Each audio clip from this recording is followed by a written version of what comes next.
Сколько языков народов многонациональной России? На этот вопрос никто точно не сможет ответить. Эксперты называют разные цифры. Самая большая и самая сомнительная – 277. Во время последней переписи населения были озвучены более реалистичные данные – 177 языков.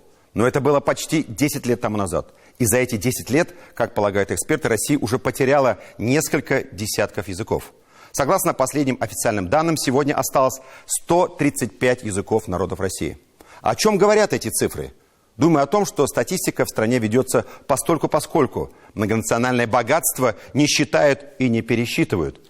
И сохранность этого богатства, признаемся, пока под большим вопросом и вызывает серьезную обеспокоенность. В национальных регионах, в том числе и Татарстане, продолжается обсуждение вопросов сохранения и развития родных языков. И поводы совсем не радостные. От соседей приходят печальные вести. Там идет массовый отказ от изучения своего родного языка.